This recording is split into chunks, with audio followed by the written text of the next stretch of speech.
Hello అండి, అందరికీ నమస్కారం. నేను మీ డాక్టర్ చందన ప్రియమెట్ల, చందన హాస్పిటల్ దేవరపల్లి నుంచి మాట్లాడుతున్నాను. యాక్చువల్గా ఈరోజు మనం మాట్లాడుకోబోయే టాపిక్ ఏంటంటే, ఆహ్, రే డైలీ ప్రతి డాక్టర్కి, షుగర్ పేషెంట్ని చూసి ప్రతి డాక్టర్కి ఒక క్వశ్చన్ ఉంటుంది. అది ఏంటంటే, బెల్లం పంచదార కన్నా మంచిదే కదా డాక్టర్ గారు, సో మేము అది తింటున్నాము ఇప్పుడు, అయినా కానీ మా షుగర్ కంట్రోల్లోకి రావట్లేదు.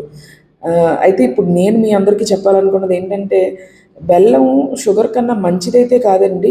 అంటే మంచిదని ఎందుకు అంటారంటే, దానిలో చాలా తక్కువ మోతాదులో ఐరన్, మెగ్నీషియం ఉంటాయి కాబట్టి, షుగర్‌లో అవి లేవు కాబట్టి బెల్లాన్ని మంచిది, మంచిది అంటూ ఉంటారు. కానీ ఎప్పుడైతే మనం తీపి అనే పదార్థానికొచ్చినప్పుడు షుగర్‌కి, బెల్లానికి పెద్ద డిఫరెన్స్ అయితే ఉండదు. ఎందుకంటే మన బాడీకి సరిపడగా ఐరన్, మెగ్నీషియం మనం తినాలి అంటే గనక అర కేజీ బెల్లం రోజుకి మినిమం మనం తింటే మన బాడీకి సరిపడా మెగ్నీషియం అప్పుడు కూడా అంత అడిక్వేట్గా మనం సరిపోతుందో లేదని కూడా చెప్పలేము.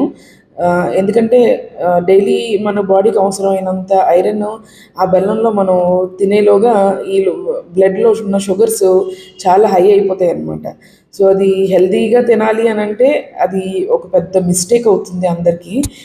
రెండోది ఏంటంటే, షుగర్ బదులుగా మేము బెల్లం తింటున్నాము కదా, మా షుగర్ తగ్గాలి కదా, అయినా కానీ షుగరు పెరుగుతూనే వస్తుంది ఎందుకని అని అడుగుతారు. బెల్లము షుగరు రెండు తీపిలో ఒకటేనండి. 2 కూడా బ్లడ్‌లో షుగర్‌ని పెంచుతాయి బాగాను. సో, అందుకనే మీకు పెద్ద తేడా రాదు. రెండోది షుగర్ మంచిది కాదు, బెల్లం మంచిదనుకుని తినేస్తూ ఉంటారు. అలా తిన్న వాళ్ళకి విపరీతంగా షుగర్స్ పెరిగే అవకాశం కూడా ఉంటుంది. అయితే నేను చెప్పేదేంటంటే ఈరోజు మీరు ఎప్పుడైతే స్వీట్ తినాలని అనుకుంటున్నారో అప్పుడు 1, 2 చెంచాలకు తప్ప అంతకు మించి ఎక్కువ తీపి తినొద్దు. అది బెల్లం కానివ్వండి, పంచదార కానివ్వండి, ఏది కూడా మంచిది కాదు. ఈవెన్ పిల్లలకు కూడా పెట్టేస్తూ ఉంటారు. బెల్లం మంచిదే, బెల్లంతో చేసినవి మంచివి అని చెప్పి. సో అది కూడా ఎంకరేజ్ చేయడం మంచిది కాదు.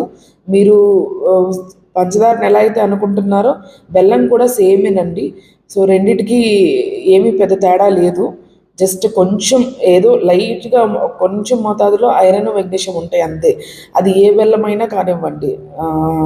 సో అందుకని అందరూ తెలుసుకొని ఈ విషయాన్ని మీరు మనసులో పెట్టుకొని మీరు ఫుడ్ తినేటప్పుడు జాగ్రత్తగా తింటారని అనుకుంటున్నాను. Thank you.